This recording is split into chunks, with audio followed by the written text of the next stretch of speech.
आत्मसिद्धि शास्त्र में विनय से अभिमान का गलना, उसी ये विनयोपासना के कारण से परमार्थ में ज्ञान और ज्ञानी की विनयोपासना और उस विनय से विद्या, उससे प्राज्ञता, उसी से ज्ञान की प्राप्ति, ज्ञान से वैराग्य, वैराग्य से वीतरागता और वीतरागता से परम वीतरागता की प्राप्ति तक का लाभ बताया है। विनय से परम वीतरागता, और उसके लिए सारी गाथाएं एक दूसरे से संबद्ध गिनना कि जिस समय गाथा में कहा गया सदगुरु ना उपदेश थी पाम्यो केवल ज्ञान, गुरु रहा छद्मस्तपर्ण विनय करे भगवान, वहाँ परमार्थ विनय की बात आई है। जो अब केवल ज्ञानी हो गए हैं, गुरु सामने जिनके बोध से केवल ज्ञान तक की प्राप्ति हुई है, उनको व्यवहार में तो कोई विनय करते हुए नहीं दिखाई देते हैं, परंतु परमार्थ में विनय का भाव है। ऐसा विनय का मार्ग तीर्थंकर परमात्मा ने फरमाया है, और उस विनय के मार्ग को मूल मार्ग कहा है।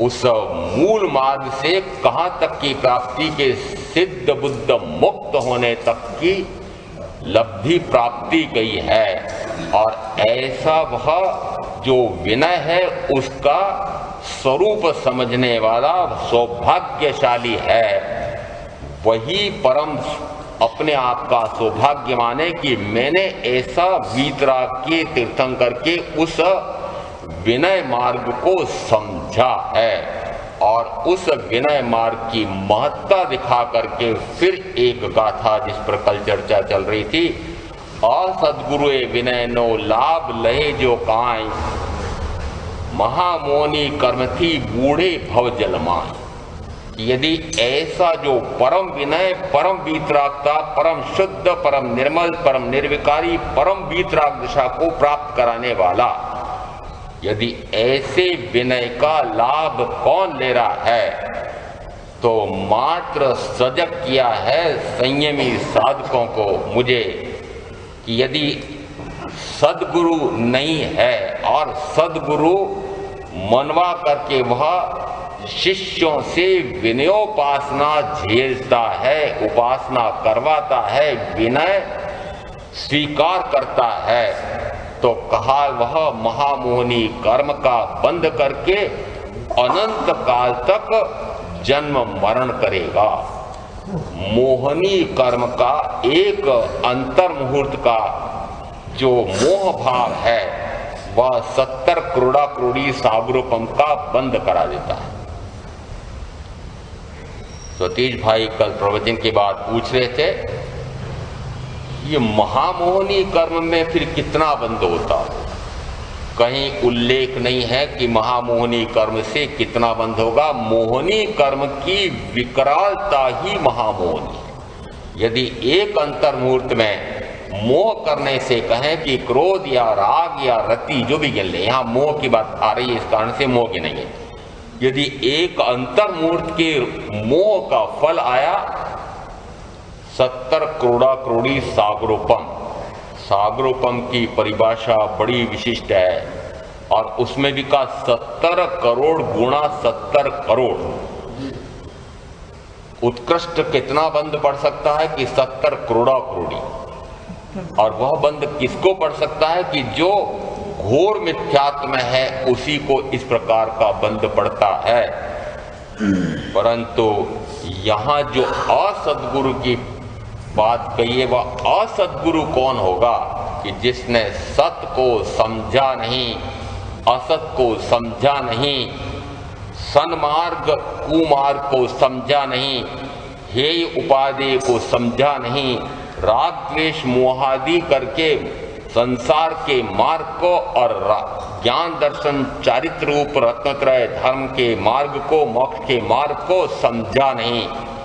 और वह संयम लेकर के जिस समय शिष्यों से यह कहे कि विनय तो वीतरागता प्रदान करती है, तो विनय तो करना चाहिए, ऐसा उपदेश दे करके फिर वह विनय झेलता है। जिस समय 3 बार त्रिकुत्तों के पाठ से 6 बार खमासों की पाटी से गुरु को वंदन किया जा रहा है, गुरु उस समय वंदन स्वीकार करते हैं। यदि अंदर में क्षण क्षण जे अस्थिरता, जिसमें क्षण क्षण में अस्थिरता होती है, विभाविक मोह अभी गया नहीं है, उस समय वह ऐसा अपने आप को सद्गुरु मान करके विनय झेलता है, तो कहा महामोहनी कर्म का बंध करता है।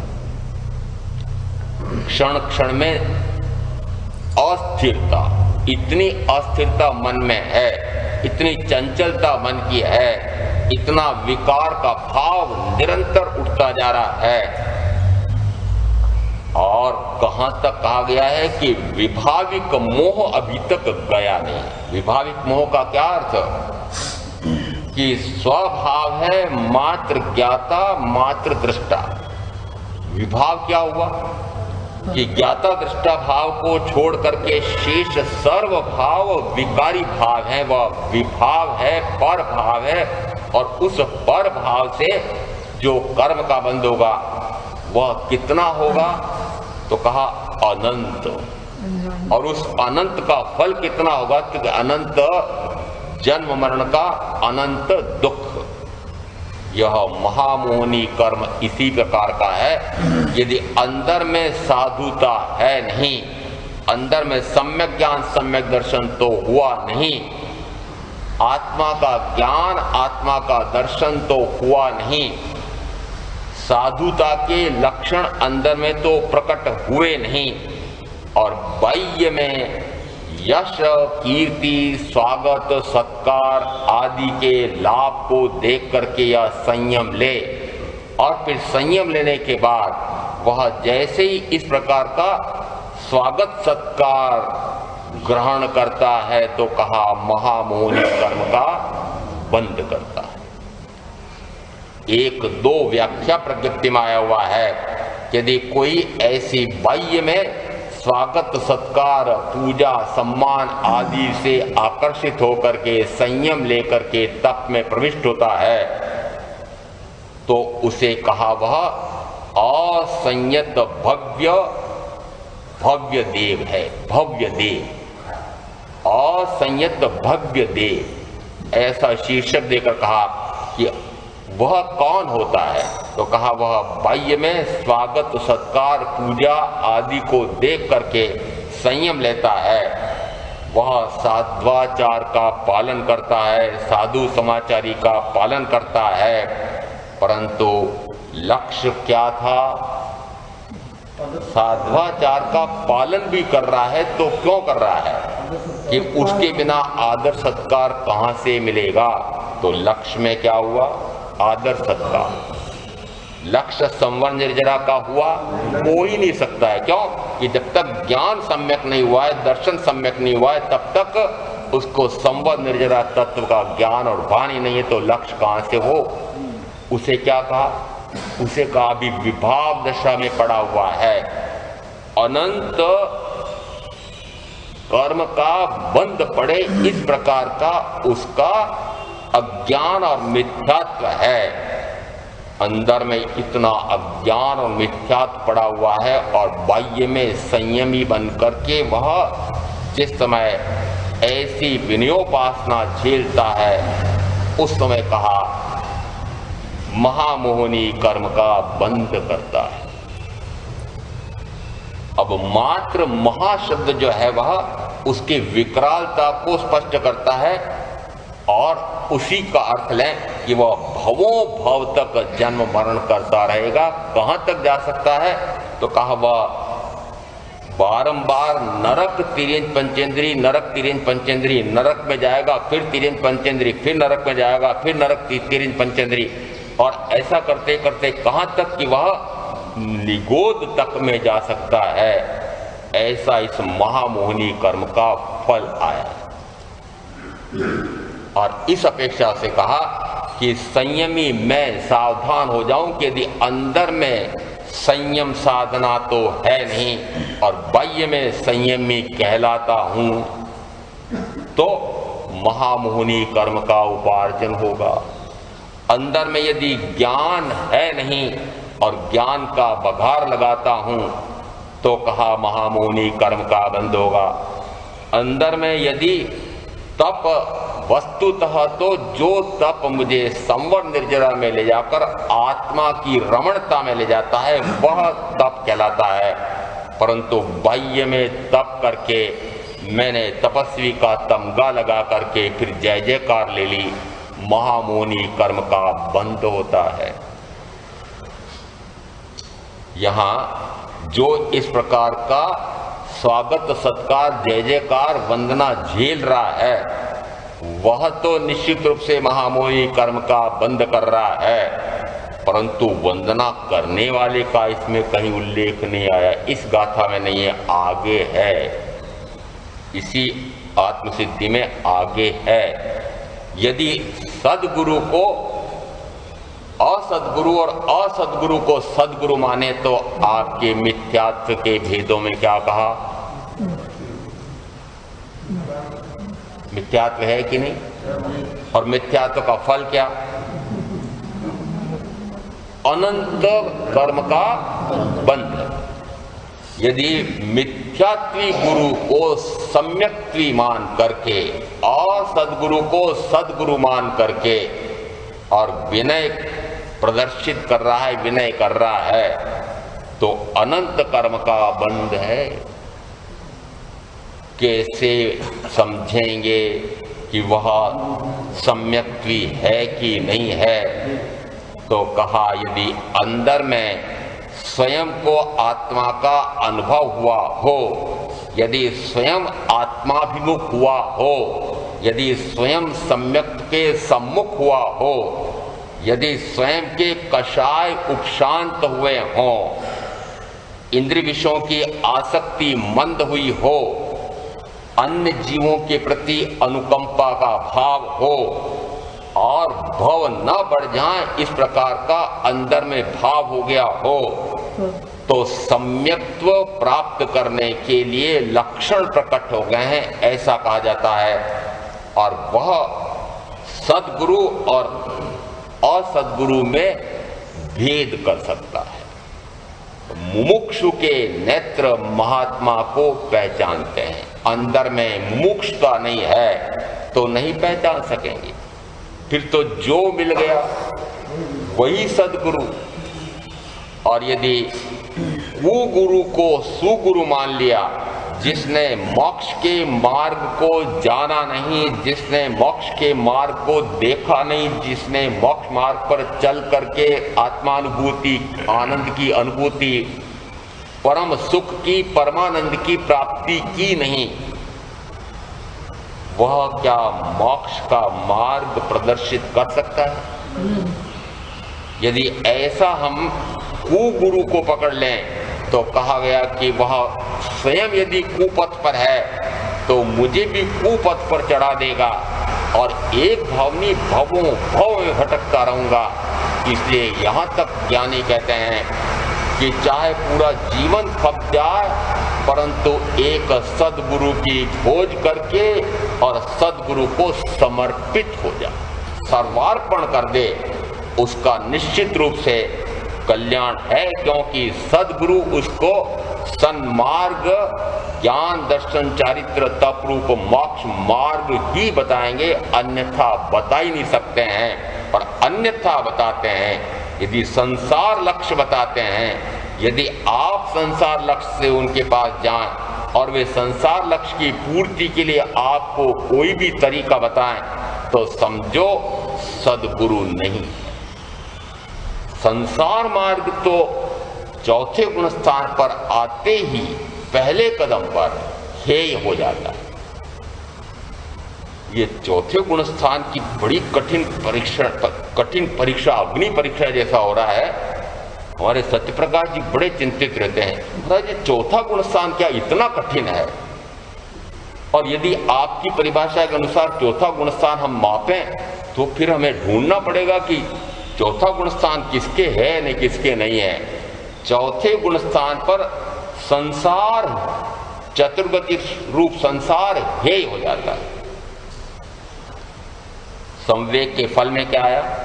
उत्तरार्जुन सूत्र के 29वें अध्ययन में पहले ही बोल है, वह मात्र मोक्ष की अभिलाषा करता है। मात्र शब्द कितना स्पष्ट आया है, अतिशय मोक्षाभिलाषी हो जाता है। इसका अर्थ है कि अब मात्र मोक्ष ही जाना है, इधर उधर मुझे जाना ही नहीं है। यानी वह सुगति और दुर्गति में तो जाना ही नहीं चाहता है।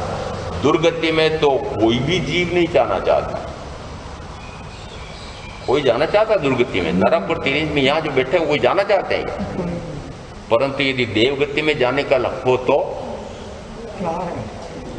तैयार है। एक चातुर्मास में कुछ नवयुवक आते थे, महाराज हम इतना खटकर्म करते हैं, 8-8, 10-10, 12-12 घंटे परिश्रम करते हैं, तब हमारी 5 इंद्रियों में से किसी इंद्रिय की इच्छा की पूर्ति होती है। आप तो हमको ऐसा कोई रास्ता बता दो कि बिना इच्छा के साथ, बिना खटकर्म के, परिश्रम के, मेहनत के, पापाचरण के हमको ये इच्छाओं की पूर्ति हो जाए। तो मैंने कहा उसका तो एकमात्र तरीका है, देवगति में चले जाओ। कहाँ चले जाओ? क्योंकि एकमात्र देवगति ऐसी है कि जहां पर इच्छा करते से उसकी पूर्ति होती है। कुछ भी श्रम परिश्रम पापाचरण करने की आवश्यकता नहीं है, परंतु इच्छा करते से यदि पूर्ति हो, सहज पूर्ति हो, यदि आप में से किसी को या आपके बेटे पोतों को सहज में लाखों करोड़ों की संपदा मिलेगी तो क्या करेंगे? गुलछर्रे उड़ाएंगे। और गुलछर्रे उड़ाएंगे तो फिर उसका फलित क्या निकलेगा?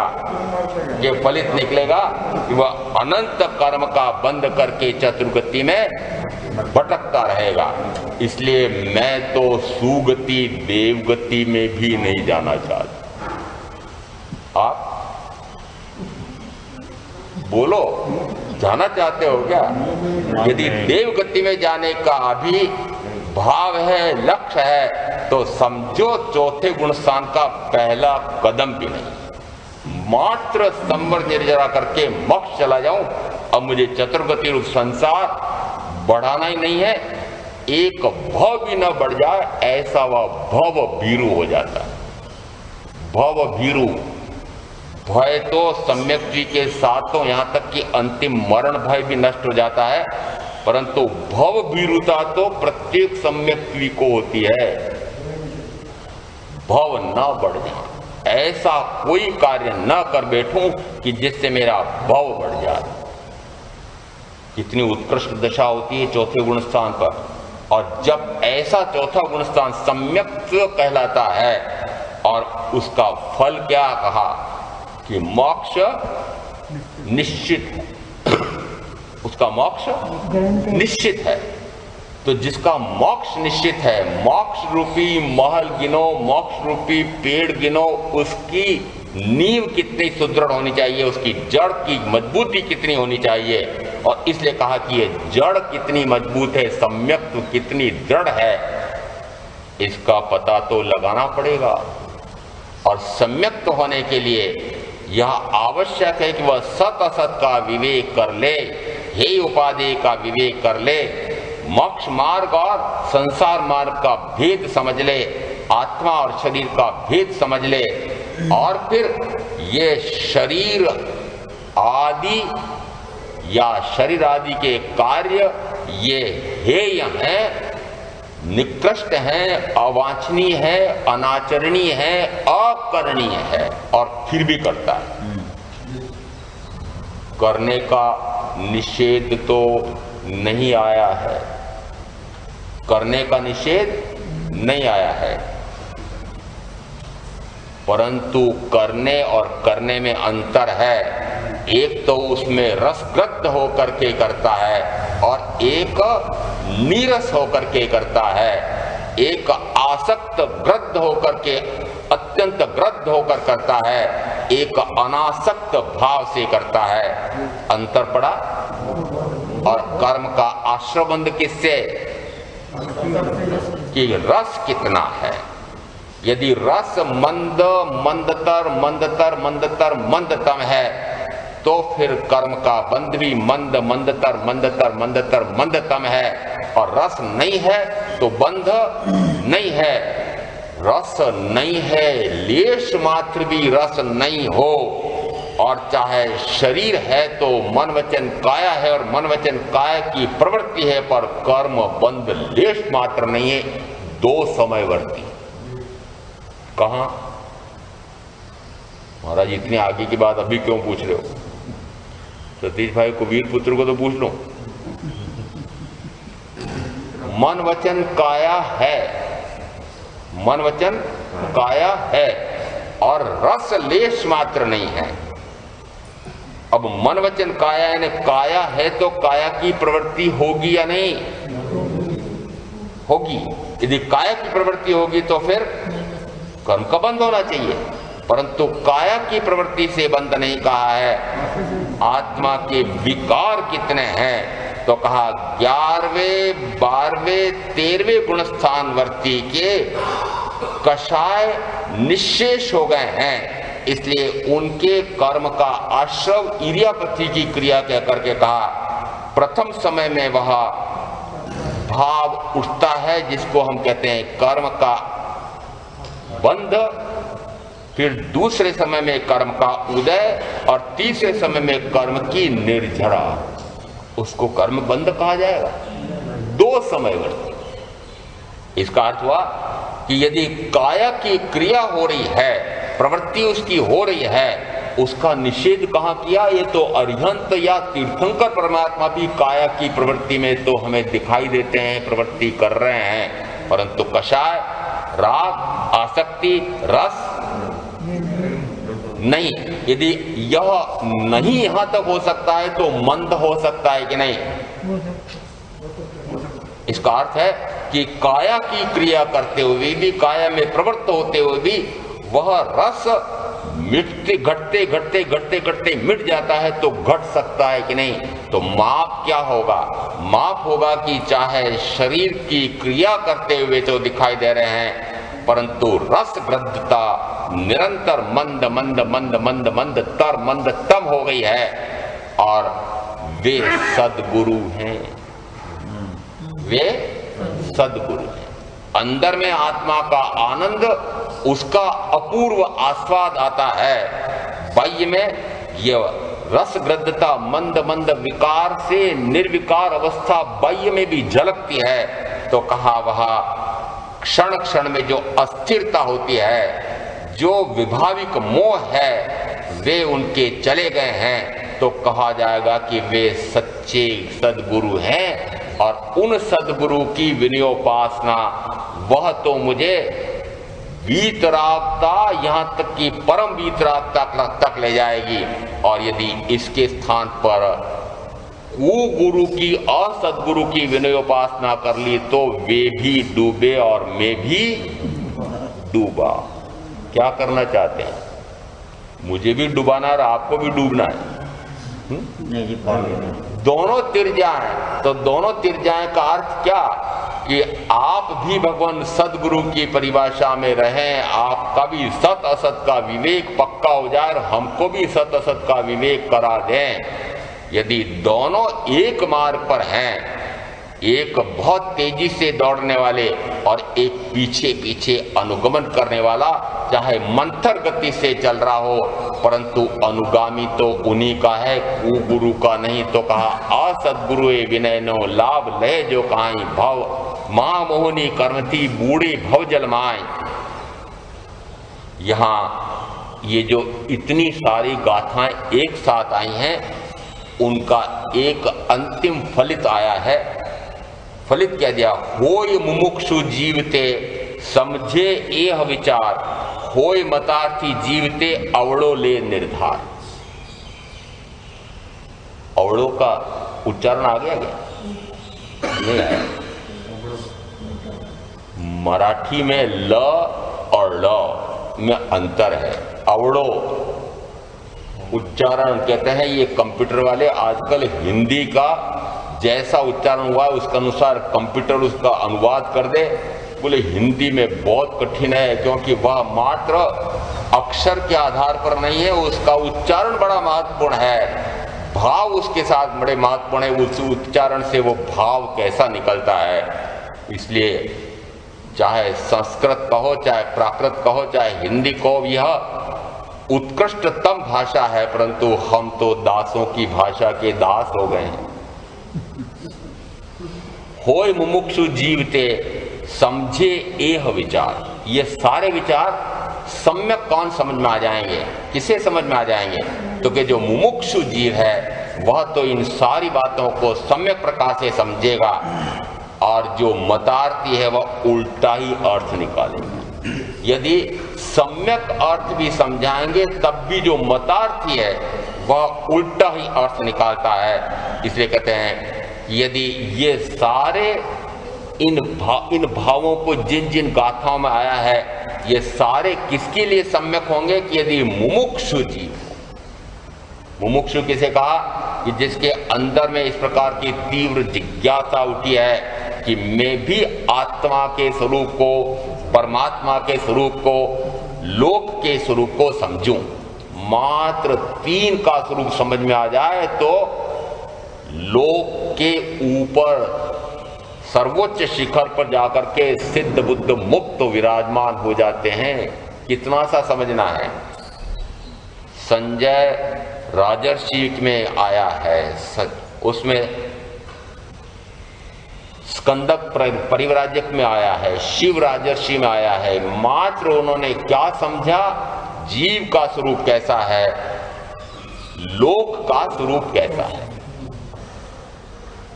जैसा जीव का कहा वैसा सिद्ध का कहा। तो जीव का स्वरूप कैसा है, सिद्ध का स्वरूप कैसा है, लोक का स्वरूप कैसा है, लोकाग्र पर जो सिद्ध शिला है उसका स्वरूप कैसा है।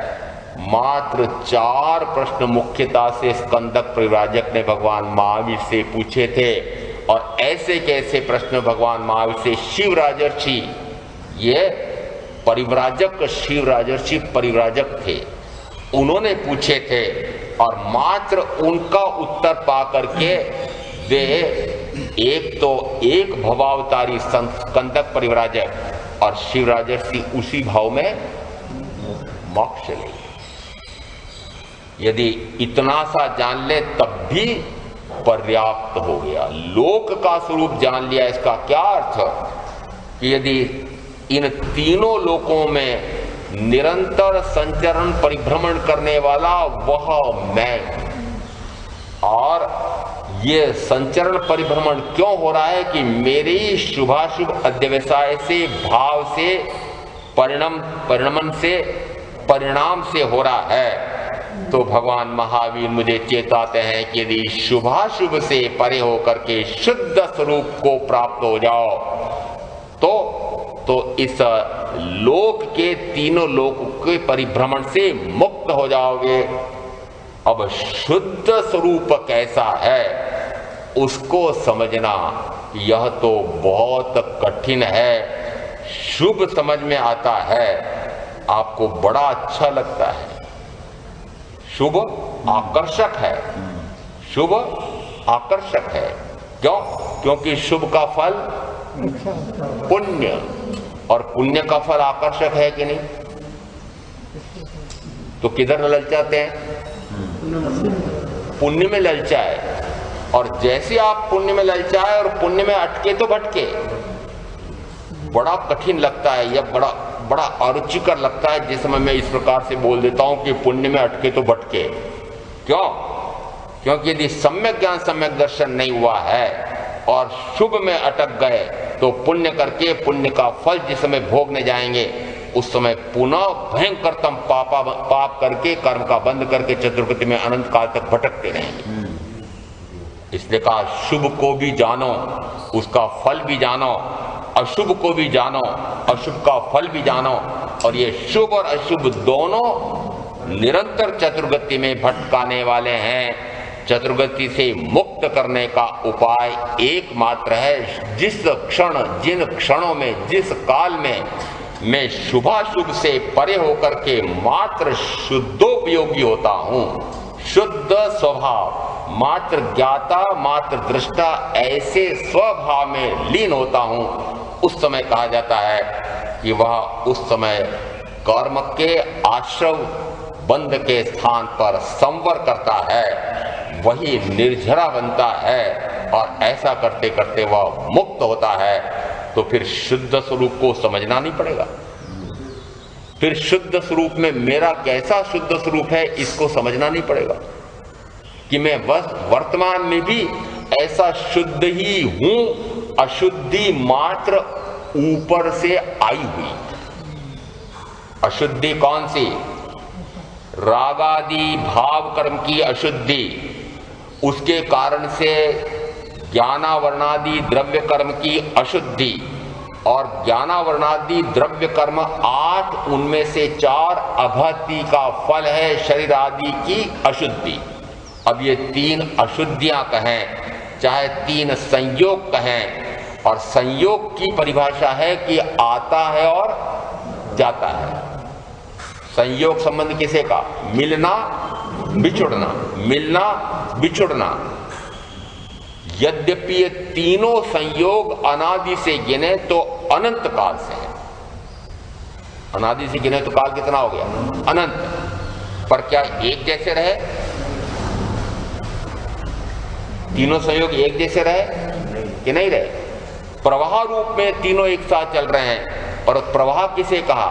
प्रवाह जिस समय नदी का प्रवाह देखें, कहीं तेज चल रहा है, कहीं मंद चल रहा है, कहीं ऐसा भी दोआब में गंगा नदी को देखें तो वहां ऐसा चौड़ा पाट है उसका, और फिर सामने खड़े हो जाएं तो ऐसा लगता है कि जैसे समुद्र रुका हुआ है, वैसा लगता हो।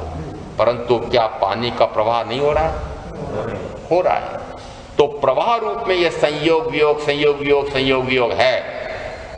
और मैं इन तीनों संयोगों से परे असंयोगी आत्मा वर्तमान परिपूर्ण हूं। महाराज, ये 13वें गुण स्थान की बात है कि रात को फिर सत्य प्रकाश जी बोलते। मुझे महाराज सर, ये आप ठीक 13वें गुण स्थान की बात करते हैं। मैंने कहा मैं चौथे गुण स्थान के पहले कदम की बात कर रहा हूं, क्योंकि आप कहते मैं तो शिशु वर्ग में हूं। मैंने कहा शिशु वर्ग की बात है। कौन सी? शिशु वर्ग की बात है। सबसे पहले मुझे समझना पड़ेगा कि मेरा स्वरूप कैसा है और मेरे साथ जुड़ा हुआ है संयोगी, इसका स्वरूप कैसा है, और इन दोनों के बीच में मुझे भेद समझना पड़ेगा। और जिस समय मुझे इसका भेद ज्ञान हो जाता है, उस समय चौथे गुण स्थान का पहला कदम है, और वो हम समझना नहीं चाहते। इसलिए कहा जो इस प्रकार से समझने का भाव रखता है वह मुमुक्षु जीव है।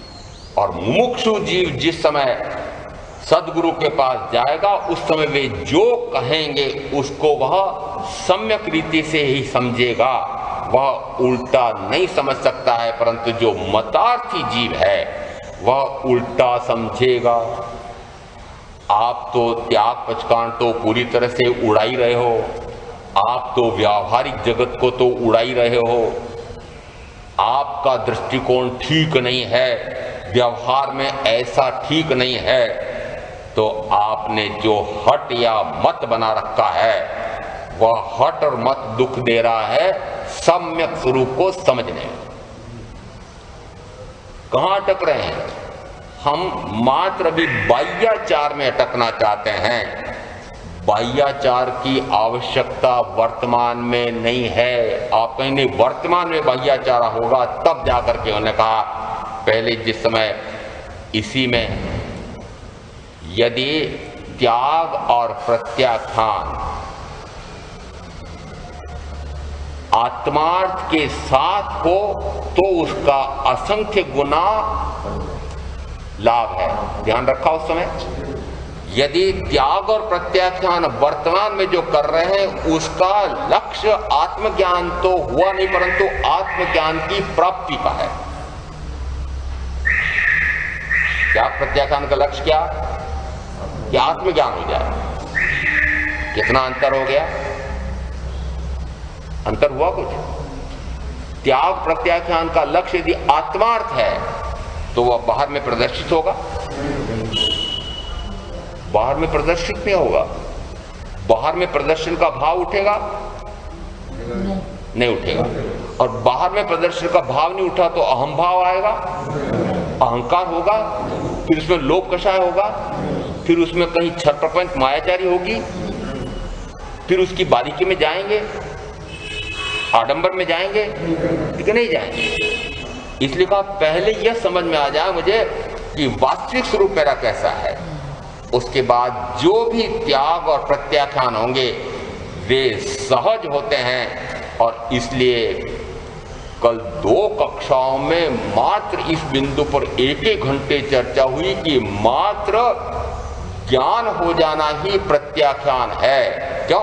क्योंकि ज्ञान है तो प्रत्याख्यान तो अवश्य है। क्योंकि ज्ञान में क्या समझा? ज्ञान में समझा कि यह विकार भाव हेय है। क्या ये पहली कक्षा का पहला पाठ उसका पहला वाक्य नहीं गिनूं? विकार हेय है, रागादि विकार हेय है। इसको माने बिना चौथा गुणस्थान प्रारंभ होगा? और यदि मैं ये कहूं तो आप कहते हैं तो बहुत ऊंची बात होगी, तो ठेठ 7वें गुणस्थान की होगी, तो 13वें गुणस्थान की होगी। मान्यता की बात हो रही है। मान्यता क्या होगी? मान्यता होगी रागादि हेय है, निकृष्ट है, अवांछनीय है, अनाचरणीय है, अकरणीय है। जितने विशेषण लगाना हो सारे लगा दो। पहले क्या करना है? मात्र ऐसा इसको मान लेना है। और यदि मैंने अकरणीय है ऐसा मानना पक्का कर लिया, फिर जिस समय रागादि विकार करने का निमित्त आएगा उस समय मैं क्या करूंगा? करते हुए रुकूंगा। प्रथमतः विचार करूंगा कि करूं कि नहीं, करूं कि नहीं, करूं कि नहीं। क्यों? क्योंकि ज्ञानी ने समझाया था कि विकार मेरा स्वभाव नहीं है। स्वभाव से परे जाते से, पर भाव में जाते से कर्म का आश्रव बंद होता है। अब वह जो चौथे गुणस्थान की पहली कक्षा के, चौथा गुणस्थान है पहली कक्षा, पहली कक्षा का पहला पाठ, उसमें पहला वाक्य आया कि विकार तुम्हारा स्वभाव नहीं है। नहीं समझना चाहते? समझना चाहते हैं ना? यदि इसको समझना चाहते हैं, और यह कहा गया कि यदि समझ पक्की हो गई, समझ पक्की हो गई, तो फिर आगे गुरु को यह नहीं कहना पड़ेगा कि विकार मत करो। फिर यह नहीं कहना पड़ेगा कि विकार जो करवा रहे हैं उनको छोड़ो। यह नहीं कहना पड़ेगा। वह फिर कैसा होगा? सहज होगा। वो कौन कराएगा? वो जो मैंने अंदर में पक्की समझ कर रखी है, वह पक्की समझ स्वतः वैसा कराती जाएगी। मुझे वापस आपको कुछ भी कहने की आवश्यकता नहीं है। यहाँ जब कहा जाता है कि मात्र उंगली पकड़ी थी और मोक्ष चलेगा, वर्णन आता है। तो उंगली पकड़ना क्या है? मात्र उंगली पकड़ी है, यह समझा है कि मैं कैसा हूं और मेरे साथ ये संयोगी कैसे हैं। वो एवंता मुनिवर ने इतना ही तो उतनी तो उंगली पकड़ी वीतरागी की, और वे वीतरागी की उंगली पकड़ के परम वीतरागी हो गए। तो अभी मुझे आप उंगली भी नहीं पकड़ना देना चाहते हैं? मात्र उंगली पकड़ना है, आगे का काम मैं कराना चाहते ही नहीं। मैं ये नहीं कहता कि फिर मेरा पोंचा पकड़ लेना, फिर मुझे पूरा पकड़ लेना, नहीं। मात्र उंगली पकड़ने से गुरु मात्र उंगली दर्शन करते हैं। उंगली दर्शन ये एक और मुहावरा है। जिस समय बच्चा मचलने लगता है, रोने लगता है, उस समय उसको बहलाने के लिए, रोना रुकवाने के लिए माँ चंद्रमा की तरफ संकेत करती है, देख चंदा मामा, देख चंदा मामा, देख चंदा मामा। अब वह उंगली किधर कर रही है? चंदा मामा की तरफ कर रही है। बच्चा किसको देख रहा है? बच्चा माँ को देख रहा है, फिर माँ के हाथ को देख रहा है, माँ की उंगली को देख रहा है, तब तक चंदा मामा दिखाई देंगे कि नहीं? लक्ष्य कहां कराया? आप गुरु को, गुरु के शरीर को, गुरु के लिंग को, ये सारा देखते रहोगे। और गुरु किसको दिखा रहे हैं? अरे गुरु दिखा रहे हैं वो चंदा मामा शुद्ध, चंदा मामा शीतल। चंदा मामा कैसे हैं? अरे सिद्ध की उपमा किससे दी है? लोगस में। अरिहंत को उपमा किसकी दी है? चंदा मामा से दी नहीं? तुम्हें चंदा मामा से दिखा रहा हूं। क्या दिखाया? देख चंदा मामा, देख चंदा मामा, कि देखो कैसे शीतल हैं, कैसे शुद्ध हैं, कैसे निर्विकारी हैं। ये सिद्ध परमात्मा, ये अरिहंत परमात्मा। और ऐसा ही देख, तू भी सिद्ध है, तू भी शुद्ध है। बस वही गड़बड़। मैं कहां शुद्ध हूं? अरे अशुद्धि आई हुई है, संयोग आता है। जो अशुद्धि आती है वह मेरे ही विकार भाव से आती है। ये तीनों संयोग किसके कारण है? तीन संयोग दिए थे अभी। उसमें आया एक ज्ञानावरणादि द्रव्य कर्म, दूसरा आया है रागादि भाव कर्म, तीसरा आया है शरीरादि बद्ध और अबद्ध शर्म कर्म के फल। ये तीनों संयोग किस कारण से आए? इन तीन में से एक कारण मुख्य पकड़ लो। तीनों संयोग अनादि से हैं, एक साथ हैं। तीनों कारण, तीनों संयोग अनादि से हैं, एक साथ हैं। अब वर्तमान में फिर भिन्नता करनी पड़ेगी। वर्तमान में क्या करना पड़ेगा? वर्तमान में अब ज्ञानावरणादि द्रव्य कर्म का भी संयोग मेरे साथ है। उसके फलित में शरीर आदि का भी संयोग मेरे साथ है। शरीर आदि के कारण से इसके साथ जुड़ी हुई पांच इंद्रियां, पांच इंद्रियों में रागासक्ति, पांच इंद्रियों में रागासक्ति। यह रागासक्ति किसका भाव है?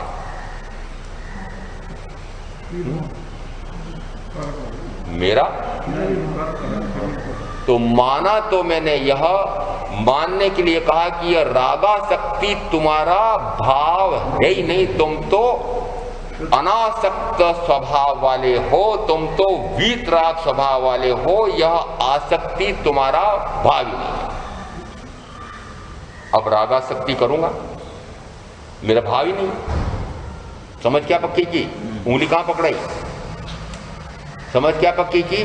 कि रागासक्ति करने की तुम्हारी सामर्थ्य नहीं है, तुम्हारा स्वभाव ही नहीं है। अब आगे कुछ ना कहूं तो फिर क्या अर्थ निकला कि यदि मेरा स्वभाव ऐसा है और विभाव ऐसा है, तो विभाव से परे हट करके स्वभाव में आना वह ज्ञान है, वही प्रत्याख्यान है।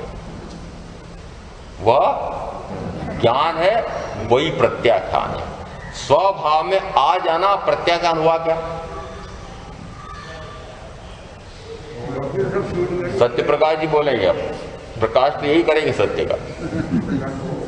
यदि विभाव से हट करके मैं स्वभाव में आ गया, क्योंकि ज्ञानी ने मुझे, सद्गुरु ने मुझे समझाया कि तुम तो स्वभाव रूप हो, विभाव तुम्हारा स्वभाव नहीं है, यह विभाव है।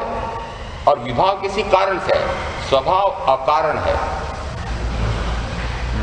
स्वभाव अकारण है, स्वभाव को कोई कारण नहीं होता है। मिश्री में मिठास किसी कारण से होता है, उसका स्वभाव, उसका गुण है।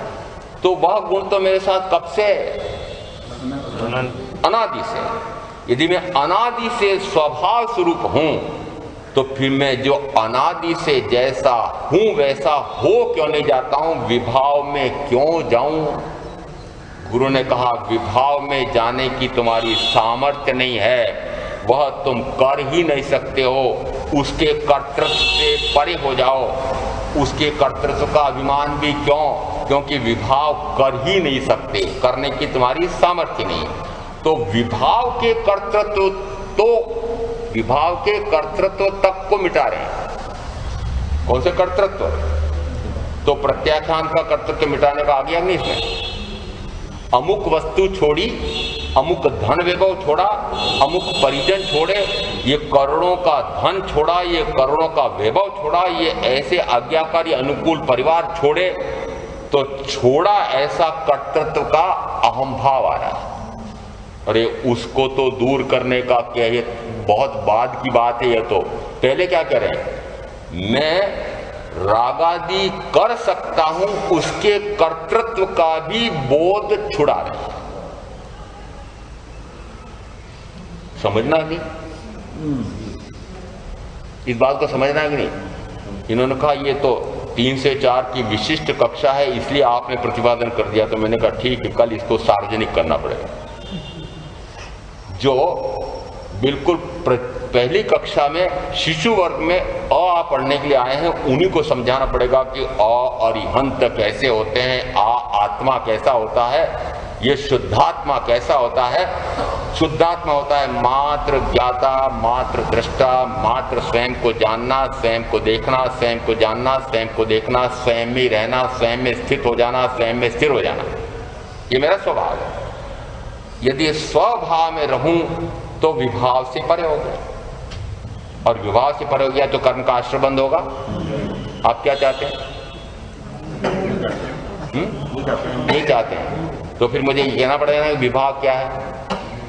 विभाव किसी कारण से आता है, स्वभाव अकारण है, स्वभाव सहज है, स्वभाव मेरा गुण है, वह अनादि से है, वह तो मुझसे कभी अलग हो ही नहीं सकता है। ये जो मेरा बहुरूपियापना बाहर से आ गया है, इसको मुझे मिटाना है, तो स्वरूप में आ गया। ऐसा जिस समय मुमुक्षु जीव सदगुरु के सामने जाकर के तत्व का स्वरूप समझेगा, तब तो वह जो भी उसने पूर्व में समझ कर रखी है उसको छोड़ करके सदगुरु के बोध को ग्रहण करेगा। उसके लिए शब्द आए हैं, होय मुमुक्षु जीवते समझे एह विचार। जो मुमुक्षु जीव है वह तो इस प्रकार के ये सदगुरु के इस बोध को सम्यक प्रकार से गट गट अंदर में उतार लेगा, आत्मसात कर लेगा। दूसरी पंक्ति में कहा, होय मतार्थी जीव तो अवड़ो ले निर्धार। यदि मतार्थी जीव है, उसने कोई हट कर रखा है, मत कर रखा है, मताभिनिवेश कर रखा है कि नहीं ऐसा किए बिना तो कल्याण है ही नहीं है, ये त्याग प्रत्याख्यान के बिना तो आगे बढ़ ही नहीं सकते हैं, ऐसा हठाग्रह, ये बाह्य में यदि कुछ नहीं करें तो फिर क्या करें, कुछ तो करना ही पड़ेगा, कुछ तो करना ही पड़ेगा। और महावीर ये कुछ तो करना ही पड़े के स्थान पर कहते हैं कुछ मत करो। कितने विचित्र हैं महावीर, विचित्र। कुछ मत करो, और कुछ मत करो में कल्याण है, और कुछ करो उसमें बंद है। अक्रिय सवणे नाणे विन्नाणे पच्छकायमाणे संजमे अनन्नये तवेचे वो बोधाने अक्रिया सिद्धि। योग संयोग से 32 दिन तक मेरठ में इस एक बोल पर चर्चा हुई, प्रतिदिन 1 घंटा प्रवचन, और अंतिम लक्ष्य क्या आया? अक्रिय होकर के सिद्ध। प्रत्येक बोल में फिर मुझे अक्रिय लक्ष्य में रख करके उसकी व्याख्या किस प्रकार से करनी पड़ी। लक्ष्य में क्या है? अक्रिय होकर के सिद्ध होता है ना। उस समय यदि मैं प्रत्याख्यान की व्याख्या करूंगा तो कैसी करूंगा? जो प्रत्याख्यान मुझे अक्रिय दिशा में ले जा रहा है वो प्रत्याख्यान किसका होगा? यदि मैंने केवल प्रज्ञप्त वाणी को सुना और सुन करके मुझे भेद ज्ञान हुआ, उसको कहा सवणे नाणे विन्नाणे। भेद ज्ञान क्या हुआ? कि मैं इस शरीर आदि से पूर्णतः भिन्न शुद्ध आत्मा हूं, ऐसा मुझे भेद ज्ञान हुआ। और यह शरीर से पूर्णतः भिन्न मैं शुद्ध आत्मा हूं, तो शुद्ध स्वरूप मेरा जाना, और शुद्ध स्वरूप जान करके अशुद्ध स्वरूप भी जाना, और अशुद्ध स्वरूप में जाना कि यह रागादि अशुद्ध स्वरूप है। अब रागादि अशुद्ध स्वरूप है तो फिर प्रत्याख्यान किसका होगा? रागादि का। तो प्रत्याख्यान की परिभाषा कौन सी होगी? रागादि से परे होना प्रत्याख्यान है। और ऐसा का ऐसा ज्ञान संपन्न जीव, उत्तराधिकरण सूत्र के 29वें अध्ययन में कहा कि जिस समय वह स्व समय और पर समय का ज्ञाता हो जाता है, उस समय वह पर भाव से पराभूत नहीं होता है, तो कहा जाता है ज्ञान हुआ है। तो फिर ज्ञान का लक्षण क्या हुआ? ज्ञान का स्वरूप कैसा हुआ? पर भाव से पराभूत, रागादि भाव से परास्त न हो, तो क्या कहलाएगा? वह ज्ञान संपन्न है। तो ज्ञान ही प्रत्याख्यान हो गया। ज्ञान प्रत्याख्यान ले आया, फिर प्रत्याख्यान का कर्तृत्व तो मिटा के नहीं। और इस अपेक्षा से जो मतार्थी है वह ऐसा स्वरूप नहीं समझ सकता है, और इसलिए कहा कि वह मतार्थी तो उल्टा अर्थ लेकर के और उल्टे मार्ग पर चला जाता है। और इसलिए आगे इसमें कहा, होय मतार्थी जीवते पायन आत्म लक्ष्य, तेह मतार्थी लक्षणों अहीं कह्या निरपक्ष। यहाँ ज्ञानी क्या करते हैं कि यदि ऐसा मतार्थ उसके साथ जुड़ा हुआ है, तो जब तक मतार्थ है, मत का अभिमान है, हठाग्रह है, तब तक उसको आत्मार्थ का लक्ष्य, मोक्षार्थ का लक्ष्य हो नहीं सकता। क्योंकि मत का लक्ष्य है, मेरा मत सही सिद्ध हो जाना चाहिए, जो मैं मानता हूं वही सत्य है। यदि मतार्थ है तो मोक्षार्थ है कि नहीं? मोक्षार्थ कब होगा? मतार्थ मिटे तो मोक्षार्थ सदे। इसे कहा कि जो मतार्थी है उसको कभी भी मोक्ष का लक्ष्य हो ही नहीं सकता।